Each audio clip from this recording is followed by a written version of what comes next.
ఇలాంటి ఇళ్ళన్నీ గూడా మీరు ఎక్కడ చూసారు, ఏంటి అనేదైతే మీరు కామెంట్ చేయండి. నేనైతే సినిమాల్లోనే జూసాననమాట. రాజులు, రాణుల కాలంలో సినిమాల్లో రాణులందరూ కూడా కిటికీల్లో నుంచి చూడటము, ఆ దృశ్యాలన్నీ గూడా నేనైతే ఎక్కడ చూసింది లేదు సినిమాల్లోనే. ఇక్కడ చూస్తుంటే కూడా చాలా విచిత్రంగా అనిపించింది. ఆ కిటికీలు పైన ఉన్న రూమయితే నాకింకా విచిత్రంగా అనిపించింది.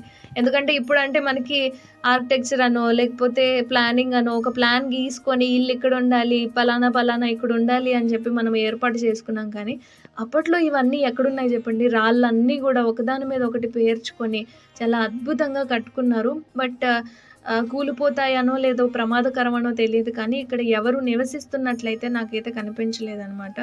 బట్ కొన్ని కొన్ని ఇళ్ళైతే రీమోడలింగ్ చేసినట్లుగా కూడా కనిపిస్తున్నాయి. అంటే సిమెంట్ గానీ, కలరింగ్ కానీ మనకర్థమైపోతుంది కదా! మనం ఉంటున్న నివాసంలో ఏ విధంగా ఉంటున్నాయి, ఏంటి అని. బట్ పాతకాలపు పద్ధతులు కూడా చాలా ఇళ్ళున్నాయి. బట్ ఈ విధంగా సీల్ చేసున్నాయి. ఎందుకున్నాయి, ఏంటి అనేది తెలీదు మనకైతే. అంటే దారిలో వెళ్తుంటే నాకు కనిపించింది. కాస్త డిఫరెంట్‌గా అనిపించాయి కాబట్టి మీ అందరికీ చూపించాలనుకున్నాను కాబట్టి చూపిస్తున్నాను. చూడండి పైన కిటికీ పవన్ ఉంది. సో, ఈ కిటికీని ఓపెన్ అజ్జి చేసి ఎవరెవరు ఎలా అజ్జి వెళ్తున్నారు అని చెప్పి చూస్తారు కాబోలు. ఆ కిటికీ అయితే కనిపిస్తుందక్కడ. సో, కొంచెం ముందుకెళ్ళాము అంటే ఇప్పటి వరకు చూసినయన్నీ గూడా తాళాలేసున్నాయి కానీ, ఇక్కడ మాకొక రూమ్ కనిపించిందనమాట. తాళం లేకుండా ఉంది.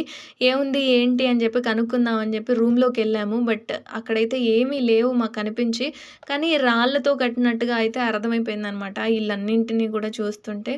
కానీ ఎంతైనా సరే ఈ కాలానికి ఉన్న నాలెడ్జ్ వేరు, ఆ కాలంలో ఉన్న నాలెడ్జ్ వేరు. ఏమంటారు? కామెంట్ చేయండి. ఇంతకీ సబ్స్క్రైబ్ చేసుకున్నారా?